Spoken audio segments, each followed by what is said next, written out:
Американская белая бабочка средних размеров относится к карантинным вредителям, завезенным в Российскую Федерацию из стран Европы и Азии. Опасна для любых плодовых, а также большинства лесных культур. Из садовых деревьев предпочитает яблоню, вишню, сливу и шелковицу. В Абхазии она появилась в 1985 году. Сама по себе белая бабочка не представляет угрозы, но вот ее гусеницы долго живут и много едят. В Абхазии до 2 поколений гусениц может родиться за один сезон. Как утверждают специалисты, этот вредитель распространен во всех районах нашей страны, но больше всего страдает Восточная Абхазия. Лед американской белой бабочки первого поколения начинается во второй декаде мая, ближе к лету. Стоит отметить, что у нас пока данное насекомое не вступило в активную фазу развития. По словам специалистов, в настоящее время гусеницы первого поколения были обнаружены только в Гудаутском районе.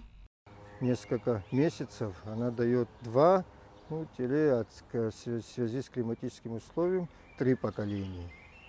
В начале июня этот вредитель, он наносит какой-то плодово-декоративным и лесным насаждением. В наши обязанности что входит? Выявлять, а потом уже есть соответствующие службы, это Министерство сельского хозяйства, они дают уже препараты, сельхозуправлением выдают, и уже в связи с какими погодными условиями они уже делают обработку.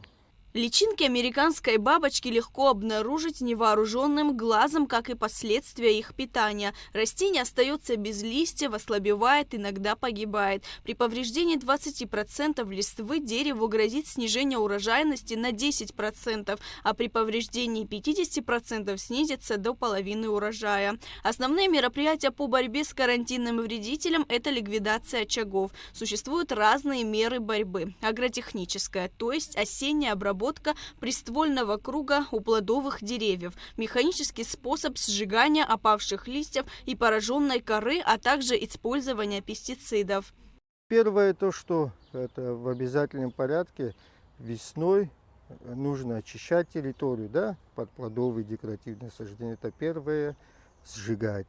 Потом уже, когда появляется это паутинные гнезда, вот уже ручным способом можно его, если насколько возможно, сжечь. А если уже дальше, первое поколение вообще, насколько мы уже смотрим, сколько лет уже прошло, оно всегда в малом количестве, понимаете как? Если бы вот эти все агротехнические мероприятия бы проводились бы, может быть, ко второму поколению, имеется в виду уже июль, начале августа, было бы меньше. Но это смотря кто как уже, какой христианин, кто какие обрезки сделал, как он подвел. Государственная инспекция по карантину растений готова предоставить более подробную информацию по борьбе с белой бабочкой. Лаура Капш, Константин Парулова, Абхазское телевидение.